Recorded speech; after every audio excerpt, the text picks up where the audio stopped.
Okay, so let me get to our next. Yes, I'm recording.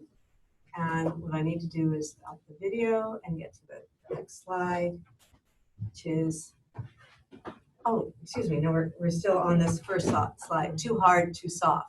So Amani. Yeah, you have to start the video. Your video is not right now. No, it's on. No, over on where the red bar is. Video is Not the this. recording, the video on the screen. The screen. Yeah. You want this? okay. Yeah. There you go. Okay, and then I have to No. turn this off. Oops, pause share. Okay. Right. All right. Amani, do you want to tell your story about too hard, too soft? Yeah, sure. So, so a lot of studies found that when women work in the workplace, they observe to be either too hard or too soft. And I want to talk more about my experiences with the too hard. And researchers found that when women trying to mimic men, they lose their professional identity and they lose their skills. And this is what I saw personally when I did the interview, when I conducted my research and I interviewed professional ladies who work side by side men. And most of them, when I asked them, do you tend to act yourself? Do you tend to act like as a woman? Most of them, they said no, because they feel if they are too soft or they show their feminine side, men will observe them as a soft or less power,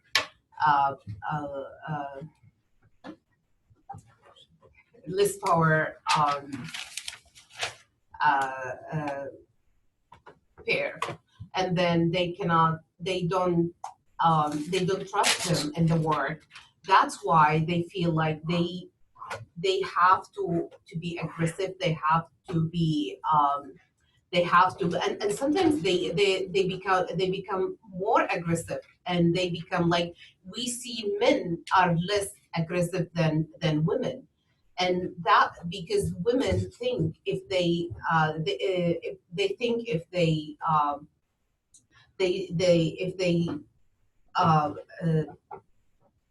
bring all of the skills that women have, that will not take them anywhere in the workplace. Okay. Yes. Just go ahead. You just need to look at the camera Yeah, too. I know. I know you're looking Yeah, so much okay. at her with a real Okay. slice on your Yeah, face. and I was looking at her as well. That's why I put up the person you should be looking at. Well, I could get a picture of Benita and put it up there. Yeah. So we all talk to her. That might be better. Okay, Tanya. So I'll share just a little bit of my own personal experience, especially in my early career, where I was looking at what was the success factors in the workplace that I was in. And it was a competitive environment. It was fast-paced and moving, and I would use the word hard. And there wasn't a place for soft. In fact, not that there wasn't a place for it, because no one demonstrated it. It led me to believe that the way to succeed was to adopt a very hard exterior, and obviously no one lives in those polarities, right? We all balance between hard and soft. But what I saw as, at least what I thought was going to get me further in my career, was I needed to be hard. And so for me, that meant, adopting a certain stance in my speaking. It meant in my work environment, maybe not always listening to what was happening around me, but me being more dictatorial around what needed to get done. And so in that, what I've learned over the years, and as I started to embrace the fullness of who I was, both hard and soft, that I saw that there was more space for success for the team and also for the company in not adopting just a hard exterior. Great, thank you. Now, I've got to practice this. Okay. Next is no seat at the table.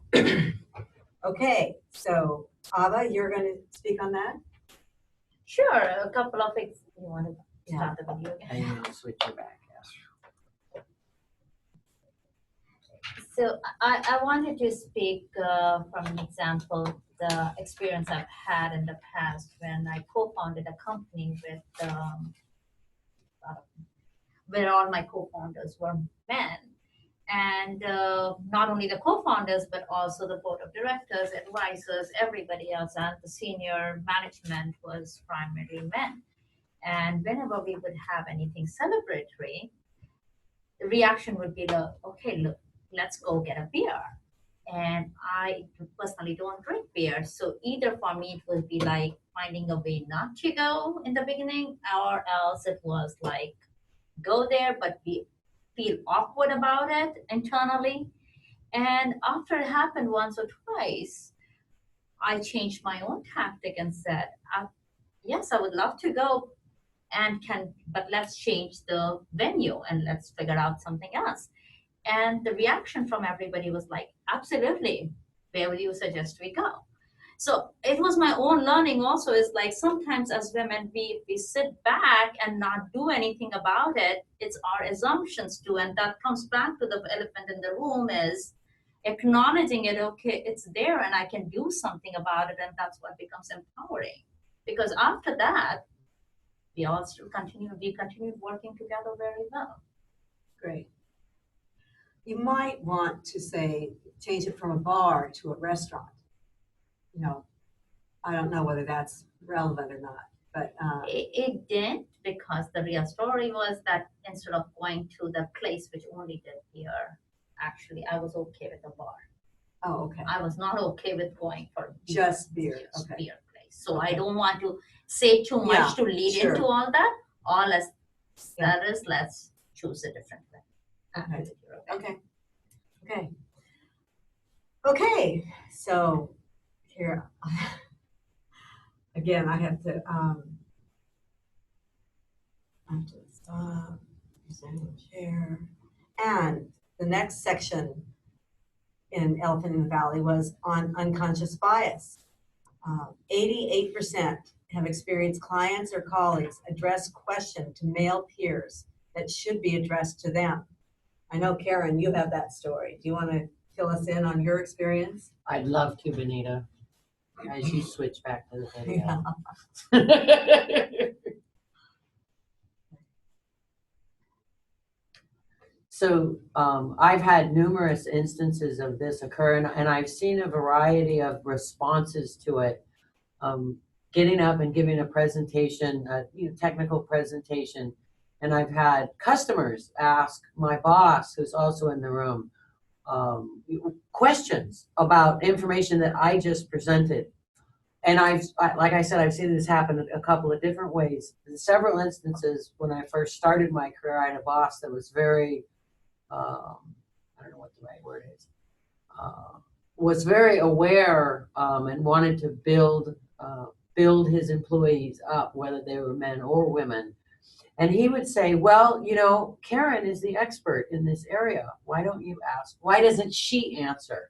And so I've seen it handed off very nicely like that, Benita. And then in other instances, I've had a boss that didn't do it so well and proceeded to answer all the questions, thereby undermining my authority. And later, what I found was, now when the customer wanted a question answered, they would call my boss instead of me. So he ended up partially managing the contract, which was more work than he really wanted to do. So, I mean, it kind of undermined him in doing it, but he didn't realize it until it happened that, he had done this to himself, right? So I've seen it happen both ways. And I think everybody can see which way is probably the best way for any employee, whether they be men or women, to do this, is to make sure that your employees are taking on as much as they can in terms of responsibility in the workplace. Okay, if I turn this way, would that be a signal for you to turn that way? Yeah, I don't I was know. looking Yeah, at you. I'll do better.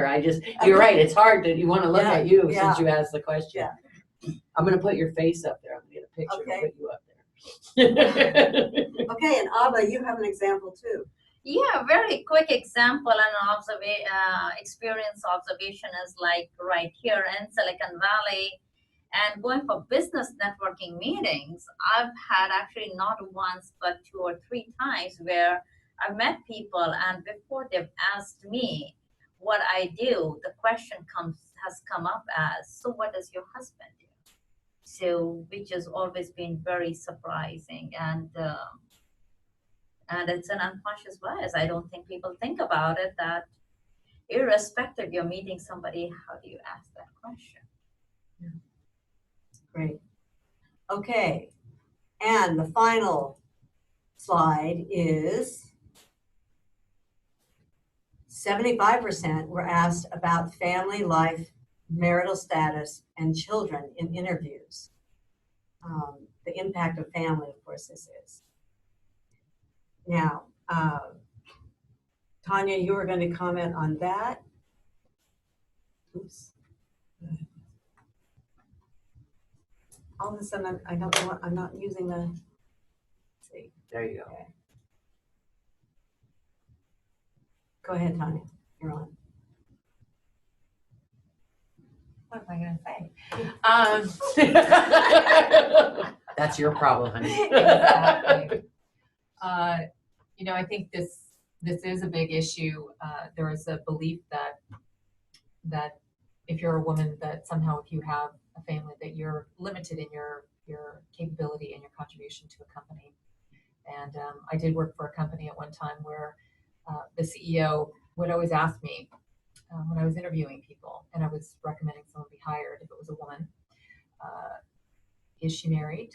Does she have children? Is she planning to have children? Here in the US, those are not appropriate questions to ask. But certainly it led me as a manager to understand that was a factor in hiring women. And then also as a working mother, propelled me probably to work a little harder, so to speak, because I knew what the company culture was and what the expectation was. And Amani. So this is a personal experience. Actually, one time I had an interview, and I've been asked if I'm married, and I was okay with that, and I said yes.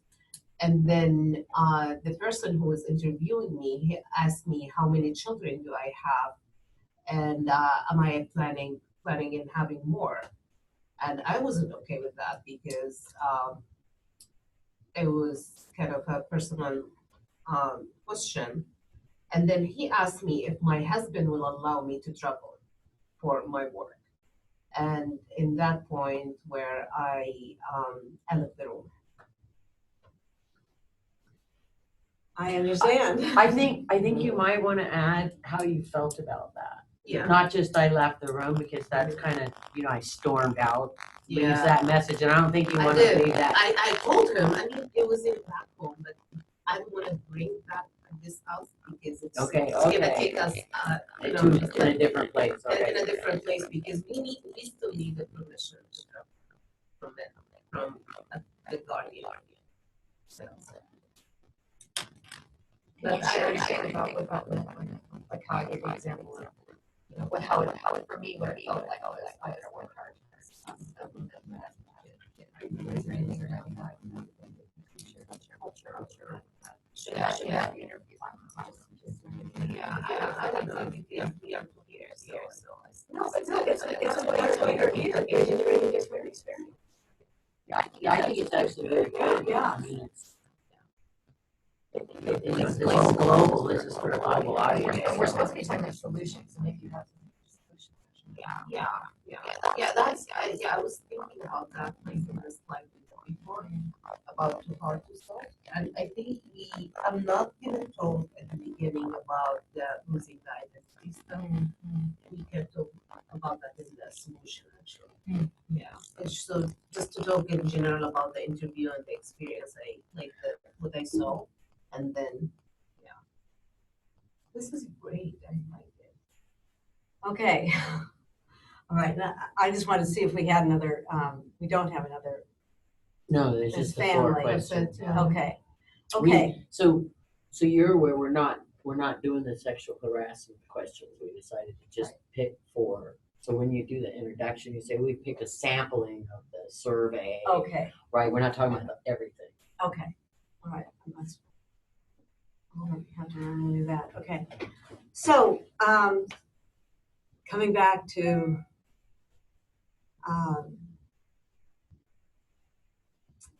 solutions. What do we, women of Silicon Valley, and with the gender work that we do, what are our suggestions for solutions? I know for me, it's really important for there to be much more of a conversation about understanding differences.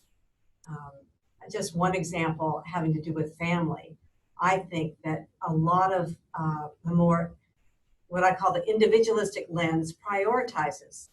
And if a person who's individualistic is looking at a relational person who's engaging in something having to do with family or concerned about family, he will often think, well, her first priority is family.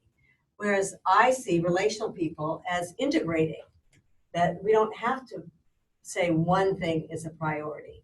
At one time, work is a priority. At another time, family is, or I design how to integrate. That's also what I bring to the workplace, is being able to be cross-functional, be able to connect the dots and see all the different ramifications of an issue. And all of these things are, I think, integral to understanding the differences and the value that women bring, and also to be able to dispel a lot of the unconscious bias and some of these and prevent some of these issues and what I call the writing on the wall, these messages that tell women that they're not going to get ahead, they're not going to be promoted, they're not being valued, they're not being listened to. So, Tanya, do you want to go? What do you want to? Yeah. Or is it? Do you have one? I have definitely. Well, have Karen, one for that, and yeah. you want to do male advocates too. Well, I did that up here, really. Okay. I think, Benita, what you said was really powerful about women kind of seeing the writing on the wall. So, to the point of the elephant in the valley, it's not necessarily spoken, but there's this implicit understanding that we're either going to be prevented from being promoted or getting ahead. And one of the things that it took me a long time to understand, but I think one of the things that's very valuable is the connection amongst women in both. And what this study did was give voice to what we all know is there, to have women's circles where there can be a conversation that happens together, where there's sponsorship, so that if you see a younger woman in your organization, that you're an advocate for that woman to bring them forward. Mentoring, things like that are really important to changing the conversation and making things more visible. I think someone in the panel spoke about how not even men even realize that this is going on. When I was in Abu Dhabi, I was at a women's conference and there were men there, and the man said, thank you for sharing this. I had no idea what it is that women face in the workplace. So I think making those more vocal and visible. Yeah, and that's what I think the value of the Elephant in the Valley as a website is. And whether Global Tech Women takes on something for the globe, for the women around the world, I certainly hope so. I know that often men will respond to this as really something that they want to know. In fact, many men are walking on eggshells. Mm-hmm. And one of the problems we'll find that men won't ask women out to lunch because they don't want to get themselves in trouble, or meaning, a business lunch, that kind of thing. What I'm an advocate of is creating teachable moments to be able to say when there is a mistake or a mis comment, a comment that's inappropriate or an action that's inappropriate, or when someone isn't acknowledging that you've done the particular work and you're the expert, to be able to pause and say, this is a teachable moment here. I want to be able to share this with you all. And I want to be a resource, be able to have us all be able to work more effectively together and to be able to explain the situation. And I think that that will help. I've found that it really disarms the whole conversation about, oh, am I going to make a mistake here? Or um, am I going to put my foot in my mouth?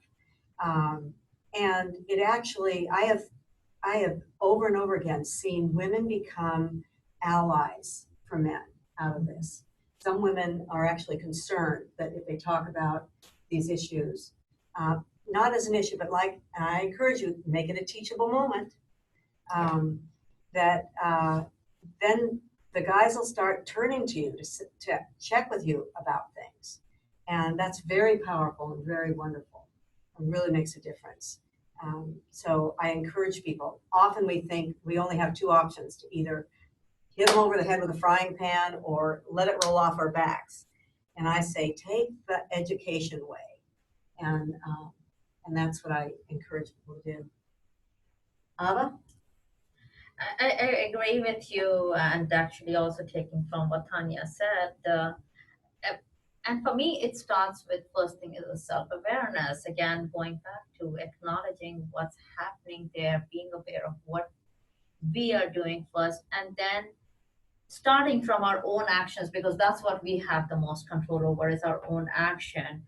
And then educating and bringing it to the awareness of the other person, of the other male colleague if you are with, or your male managers who are with, and figuring out a solution together is where, for me, that's the way to move forward, as opposed to just complaining about it or playing a victim role.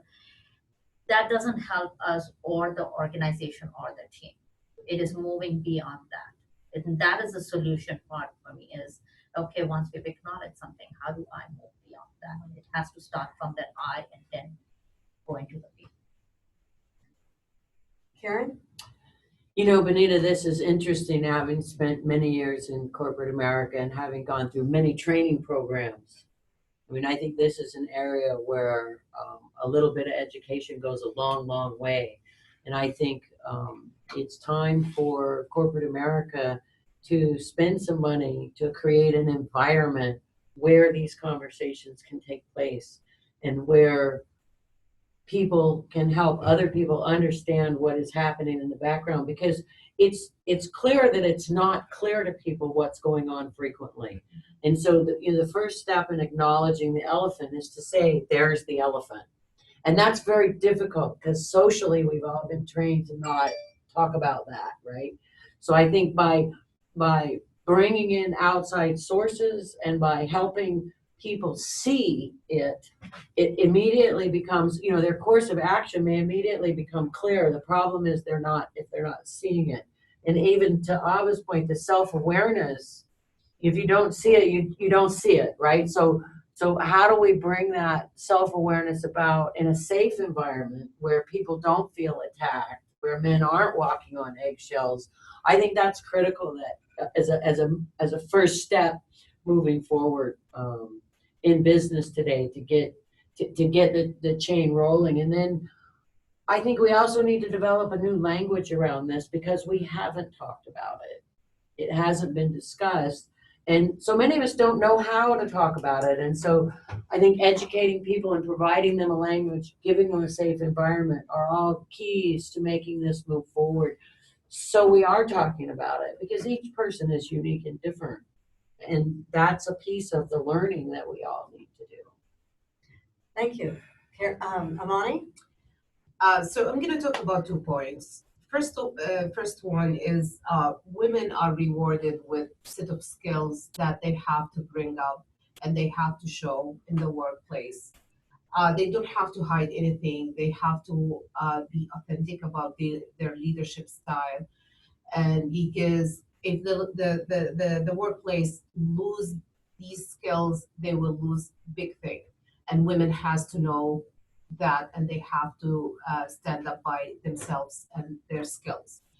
Second, as coming from Middle East and from Saudi Arabia, I'm very happy that I'm sharing my experience with the ladies from all around the world, because by knowing that these set of problems are existing everywhere, existing in different levels everywhere, and learning from each other experience, and we can find a solution together.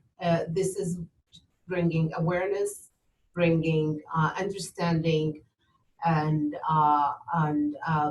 and and by just seeing them or understanding them, all of hopefully in the future we can just come and solve all of the issues, all of the women issues together. Thank you. I know, I just want to take a couple minutes. How are we doing on time? Just this last whole thing between all the examples that all of us did to now, took 24 minutes. Okay, so way too, okay. Are we Well, too, is we that way probably too won't have over? time then, but, No, I think it's what I, No, you're okay. okay, start video. Start video. Okay, what I wanted to do is give a sample, just a little sample of what we're all committed to in terms of understanding gender differences, in terms of different competencies. This is actually a slide from cross-cultural understanding, and that is a big influence as well, but it really maps on to gender differences. The more relational, the terminologies I use now is the more relational people are looking through a lens at the world of relationship, of very high context, and of connecting people, but also connecting ideas, connecting the dots. And the more individualistic people are more low context, highly focused, and look through the lens also in terms of status, who's up and who's down. You can see by this graphic that it'd be really easy to make each other wrong, for the relational people to say, oh, they're myopic about the individualistic people, and the individualistic people to say, oh, they're scattered and all over the place.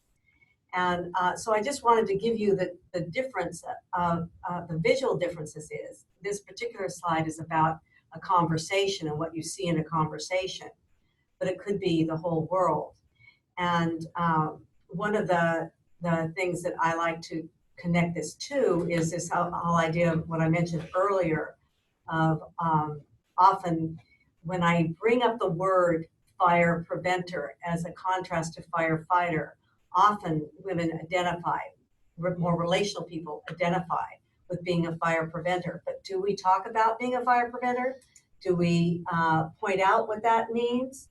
No, we usually don't. And so this is the work that we're all committed to, is also bringing in this language of what it is that women are bringing. Often it's what is considered to be women's styles or traits is not put in language that the more individualistic people, many of whom are men, can work with. What do you do with a style? What do you do with a trait? But when you can talk about competencies, they can really work with them.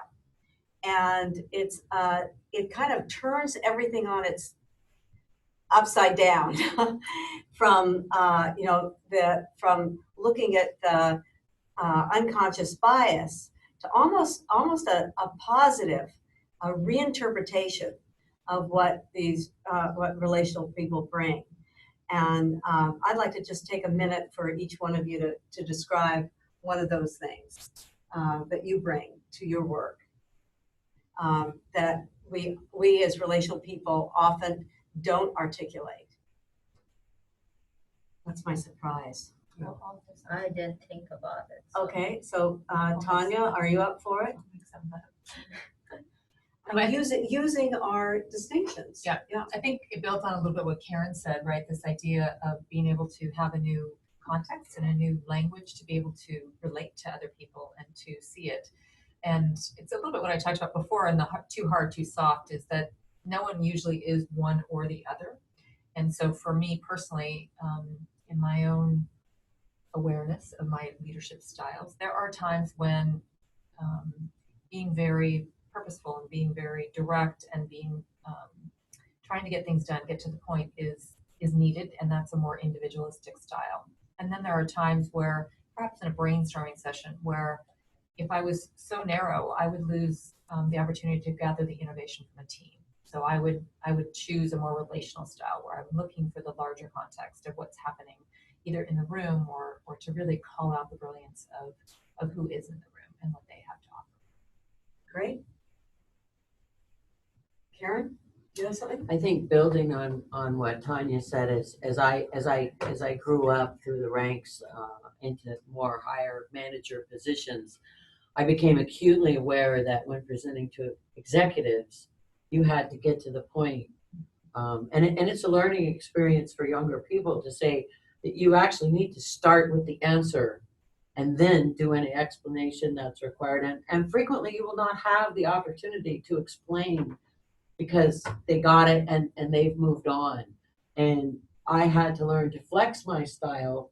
And in fact, through the course of my career, I became much more individualistic in how I communicated, which worked well with the executives, but then with my employees, it didn't work so well because they needed to explain, and they needed to do that as part of how they processed information. And so I think using both kinds of styles is very important, and knowing when and who to use which style with is also important. So it's another thing you need to think about when you're in a conversation is, how should I be in this conversation in order to facilitate communication or brainstorming or whatever the venue is that you're talking about. Or decision making. Yeah. Decision making, right? So you have to really go. I actually like when you say something like that, and we can now we're having a conversation, right?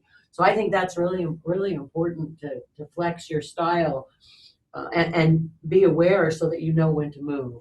Yeah, and what I like to underline is when you have a real strong sense of your relational competencies, and I like to use the word competency because it lands differently in the workplace than style. But when you really have a strong sense of your own competencies, then to be able to what I call it, adapt your environment to those competencies, to be able to say, look, you can count on me for being a fire preventer. I see all the different ramifications of a given issue. And often I don't stand out like a firefighter, but I'll be sure to let you know all the small things I do to prevent fires from happening. And the other thing is to adopt, and that is to be able to speak the language of the other. But you're not coming from deficit. You're not saying, I'm not good enough the way I am. I have to be like he is. You're coming from your own strength, that you have something to contribute.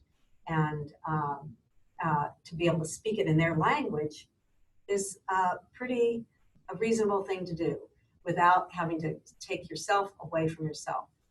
So these are all the distinctions that we are working with as a group to bring to our consulting projects and to the work that we're doing in other organizations.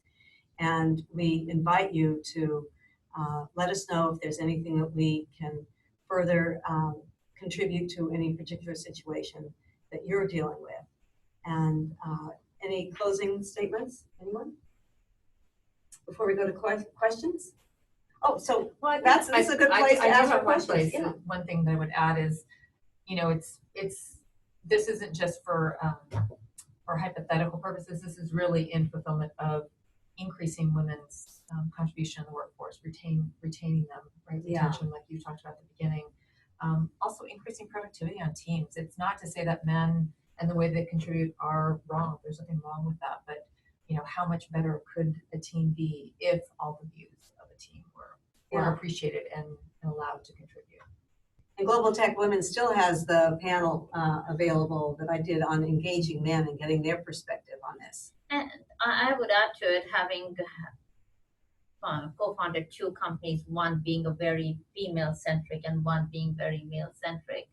I found that both sides, I've seen that for the first one, when I had my co-founder who was a woman, and we hired a lot of women in the beginning and then had few men.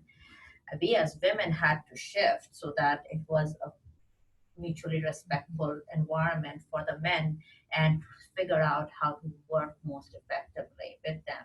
And the second company I talked about it was more male-centric, where we had to figure out what's the best way to invite the women in that environment and be respectful towards that and work effectively with them. So I think it is, yes, I would agree, Tanya, that the working both. Anything over here? Okay. Yeah, I mean, my last thing to say, don't be shy. Show off yourself. Show up. Show off yourself. Show up. Just show up. Yeah, show up yourself. Stand by yourself. Stand by others, and share with men as much as you can because they don't know. Okay, yeah, great. Thanks. Karen?